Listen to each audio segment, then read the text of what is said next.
Well, here we go. As per normal, BG.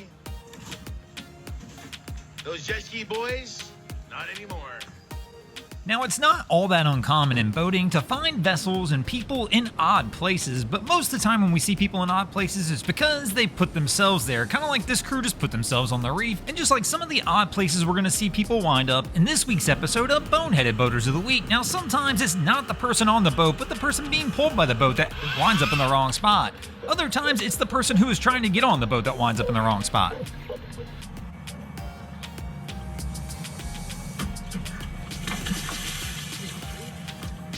Other times it won't be you or the vessel that winds up in the wrong spot, it'll be the vehicle down at the boat ramp. Now, I don't know why, but our guy here's in the wrong spot as well. The last thing I'm going to want to do is put my body between the vehicle that's drifting away and the dock, as I just got to imagine you're not going to be able to push that in any direction, kind of like we can see here as they can't move it at all. What would you do in this situation if this was you?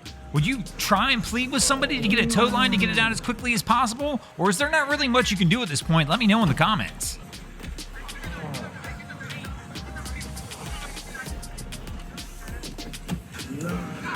Now, I've often wondered if you did this at the right time, could you have tried to push the truck with the jet ski? I'm not sure it would have done anything, but the vehicle's kind of floating at this point, which makes you think if you got a little power behind it, there might be the slim possibility you could push it further up, at least where it's back on the ramp, but I have no clue. This thing weighs thousands of pounds, there's really not a ton you can do.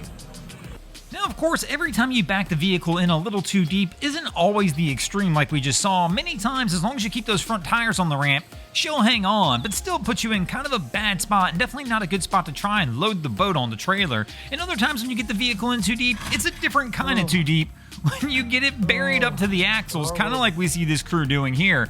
I have no clue what in the world they were thinking with this one, if they were trying to access the lake and maybe it's just a remote location or what, but nothing about this says to me this is the spot that I want to try and take my boat trailer and try and see if we can get it up. Right here you can see they are absolutely stuck on this one and things just do not go their way.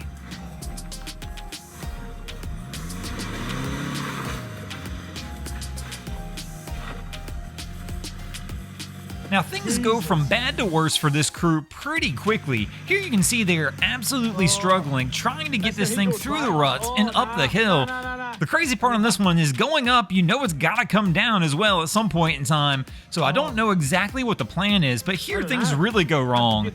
As they decide they're gonna go ahead and just try and give it the old yankeroni and see if they can go ahead and just pull it up by pure muscle, and they wind up actually bending the trailer right here, as you can see, as it gets caught on a rock as they wind up low-siding it, causing some pretty significant damage. Fortunately, it didn't wind up snapping because they caught it quick enough. If they would have kept on pulling, I gotta imagine it would have been a whole lot worse than that even. Whoa. Yeah, that rock there is catching on the trailer. You need to come over this in here. No, what you need to do is go ahead and turn around and came back the way you started and just go back and let her be.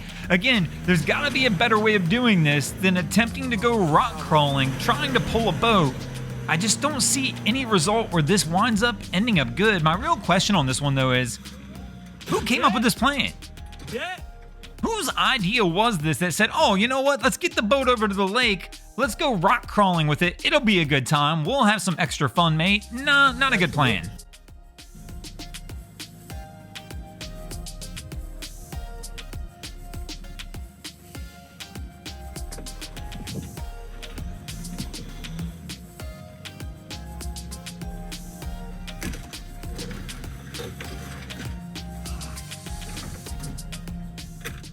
Now, I have to imagine at this point, narrowly slipping through this trail, you're at the point of no return as he's finally close to the top of the mountain.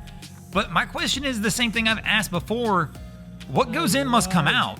So if you're going this way in, I have to imagine you have to try and tackle this one more time. The wildest part of this situation is the guy who's filming this, he's about to try and tow a camper through this. So forget the boat. Imagine trying to pull a camper that weighs 4 times the amount of that boat through it. Now, not every time that you want to get the boat in a trailer somewhere unique like that, you got to go that path. There are other ways to do it, and I definitely think they probably should have thought a little bit more about something like this versus going the path they just took. Now, speaking of thinking things through, I still believe that's where people go wrong in boating many times. We end up in a lot of weird and odd spots in boating because we didn't necessarily really stop, assess the situation, and take the time to fully think through what we were about to do. Kind of like this situation here. Our guy had multiple lookouts sitting on the roof of this, checking to see if they were going to clear, yet nobody wound up indicating to him that, hey, maybe we should go ahead and stop this one, as it's not going to work out the way we think it should. I mean, many of the situations we see come up in boating where people wind up in bad spots could easily be avoided.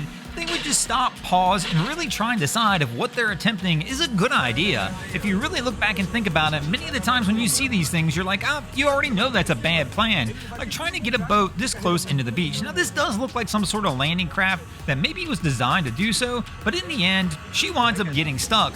But sometimes one mistake will cause many more. For example, we see the landing craft is now stuck in the surf, but that's not the end of this story, as they wind up calling in another vessel to go ahead and try and get it towed out in what we would look like some heavy seas. But unfortunately, as you can already imagine, when, again, one poor decision sometimes will lead to many poor decisions, which is exactly what winds up going on here, as in a few moments you'll notice that not one vessel winds up stuck on the beach, but in fact 3 vessels wind up stuck on the beach in the end, as the landing craft gets caught back onto the beach, the boat that was trying to tow them out winds up on the beach, and then another boat that got involved later also winds up there.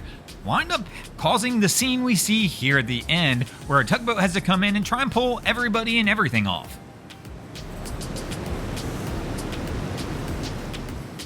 By this image, it looks like they wind up giving up at some point and trying to actually drag the vessel further onto the beach so it will hold. Now, one type of vessel that won't give up is the old Icebreaker, no matter what.